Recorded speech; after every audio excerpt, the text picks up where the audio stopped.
We have had our last chance. If we do not devise some greater and more equitable system, Armageddon will be at our door. That's Douglas MacArthur, 1945. That's not the author of this book, but it's quoted in this book, and it gives you a little glimpse of what this book is about. This is The Last Hours of Ancient Sunlight by author Thom Hartmann. It's a really interesting book, and I'd say a must-read all the way around for anyone. It's going to open your eyes to a lot of really interesting things. This is not too old of a book, so it does cover a lot of contemporary issues as well, including things that have to do with our ecosystems and our society and challenges that we and future generations will be facing. It's really good to read up and know what's going on. Let me read you just a little passage to give you an even stronger idea of how this book begins. In the 24 hours since this time yesterday, over 200,000 acres of rainforest have been destroyed in our world. Fully 13 million tons of toxic chemicals have been released into our environment. Over 45,000 people have died of starvation, 38,000 of them children. And more than 130 plant or animal species have been driven to extinction by the actions of humans. The last time there was such a rapid loss of species was when the dinosaurs vanished. And that's just all since yesterday. Half of the world's wetlands have vanished in the past century. Half of the planet's forests are gone. 80% of the grasslands and 40% of the planet's land surface suffer from soil degeneration. And 70% of the planet's major marine fisheries are depleted. They add, the world's freshwater systems are so degraded that their ability to support human, plant, and animal life is greatly in peril. We in the modern world must often go through our lives concerned with day-to-day issues of making a living and hanging on to our particular lifestyle. Occasionally, we'll listen a bit more closely, look a bit more deeply, and can find, often with a little effort, voices of doom about the future, ranging from the reasonable to the unlikely. That's a better glimpse, and it actually shows something that I really like about this author in the book, in that he does explore different ideologies rather than just one side, and he does kind of touch on the things that perhaps are less likely or maybe are more extreme, but also makes it a point to note that some of these things, just like I just read, are things that are happening even if they sound catastrophic. They are happening and notable by scientists. So those things are pointed out as the real issues and concerns. And he does talk a lot about scientific research and references a lot of scientific studies and other great references that are listed in the back of the book. There are lots of good references. I like that about the author. He has actually touched on, rather than just his opinion, he's backed up a lot of the stuff he talks about with some good scientific claims, which is always a great practice. And it helps us to find other related things to read about if there's a particular topic that we like. The author goes in mostly at the beginning and starts talking about the thing that sort of drives the title of this book. He talks about how everything on this planet is the result of the sun, and that our current culture is so dependent on ancient life, therefore dependent on ancient sunlight. So he's talking about the last hours. When will we run out of these precious resources? Ancient sunlight might be what our culture is built on, but we can build it on other things. But he does talk about how we're sort of running out of time. We're buying our time right now, and we are getting close to a threshold. You can read about this concept from a lot of other scientists as well. I've read up on the topic quite a bit. And there's plenty of scientists who are talking. This is actually one of the biggest questions right now is, have we met a threshold? Have we actually met that threshold, or are we facing a threshold point? Where's the line? When do we cross the line of no return? A lot of scientists at this point will tell you in terms of our ecological state and climate that we've already crossed that line. And so now we're forced to ask the next question, which is kind of when we cross the next line. Sort of a silly question for us humans to leave ourselves with and future generations, but that's been done. So it's basically an overview at the beginning. Things that you might find, about half of the book at the beginning. We'll go over all the stuff. And there's a lot of eye-openers, even if you already know what's going on. It's still really good to read up on it and see some of the eye-openers in here and just dwell on some of this stuff that definitely we or future generations will be dealing with. In light of what we have had going on, lately, but you could pretty much cite all recent history as having some real troubling trends going on. History had a lot of troubling things going on too, if you go back and look at different civilizations. Part of the difference, though, is that they weren't really global to the scale that we are today, and that has with it a host of new problems.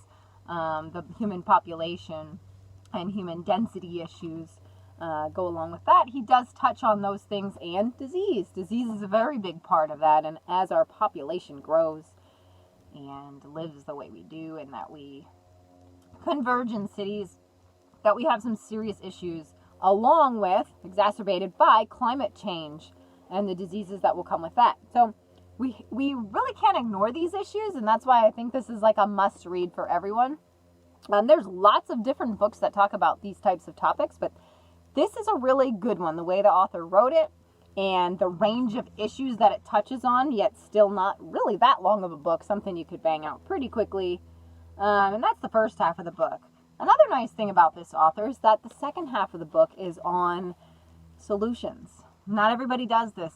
It's one thing to point out the problems, and it's one thing to write a book concise on issues that others have already published on and put it all in one nice handy dandy book that we can read about. It's a whole another thing, though, to go into the second part of this, and actually the hardest part, and question, so what do we do? And that's what the author does.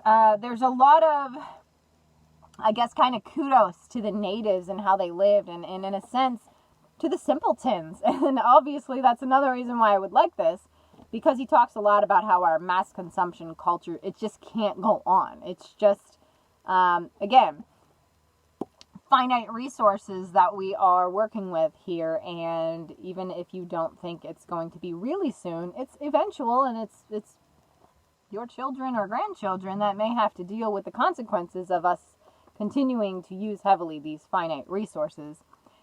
And even if we find more sources of finite resources, for instance, a lot of people, and that's discussed in this book, would ask the question of, will we run out of oil? Or will we run out of biodiversity, in a sense, first? Which one should we worry about more? Or is it both that's going to come up and bite us? That kind of stuff will be covered in this book, and you can read about it and think about it. It's always good to read a book that really makes you think, and this one definitely will. Again, a lot of other discussions in the back where he cites his own views and what he thinks we could do, but again, it's all backed up. He talks about our mainstream culture and historic cultures that may have had it right, and some things that we could learn from them, and some other really important movements, and just how we treat the planet and how we treat women, and maybe some changes that need to happen as soon as possible. He touches on this, like, we face an urgency to change. That's kind of the call out in this book, is we face this urgency for change. And there's a question, of course, of can humans make that change? I don't know the answer to that. That's a tough one for me. This is something he kind of explores in here. Will we be able to? If you're on the side of, yes, we can, humans come together, learn from the past, then that's great. That's a hopeful side. There is, of course, the question of, have we ever really done that in history? Some people would say, no, humans have never really learned from the past. So if we don't learn from the past, and we don't make the big change that's overdue, we're in big trouble. That's the takeaway. And we won't be worried so much about when retirement age is, as opposed to things like where and when our next meal will be, or what new disease we've gotten or our children have now. And that's scary. And these are big questions that we all should be considering, and I think this is a very important book that everyone should read. There are definitely eye-openers in here, even if you know what's going on. And there are definitely some interesting solutions that in the back that you may agree with some and may not agree with others. But a great conversation to be had, and you can start with this book and then recommend it to someone else, because we need to start having this conversation, right? Maybe this is a good way to start that conversation. So pick up a copy of this book. It should be relatively inexpensive when you find it. If you are looking for it, once again, I will stick a link below, and you can get a copy of this book just off of our Amazon link. That makes it easy for you, and it's great for me. And go ahead and give this video a like if you thought this was helpful. That helps me spread the word to others and helps you let them know that this is a useful video. And it might also help us spread around the fact that people need to read this book. There's a lot of people that don't know everything that's inside this book. I think it would be really important so we can start having these really important conversations before it's too late. So yeah, pick up a copy, guys, and check it out. It's very interesting. If you have read it, or if you do read it after this review, please, by all means, stick some comments in here. So again, you can help others. They might be looking below in the comments, and they might be looking for information about this book. Go ahead, let's have some discussions of the book. Let's have some discussions of the really important questions and issues raised in the book. That would be fantastic. And if you like it, definitely spread the word. Again, it's Last Hours of Ancient Sunlight by Thom Hartmann. I think this is a very fantastic, very important read and a message we need to spread. So help me do that. That's it for today's book review, guys. As always, I will have many more coming up soon. I read new books all the time. And as I fill up my library and get through those books, especially on rainy days, I will have more books to share with you, and I'll make sure I get those to you as soon as possible. Thank you guys so much for being here and helping me spread the word. And yeah, find yourself a new book on the shelf and let me know what you guys think. I'll see you guys next time. Thanks for being here. Bye.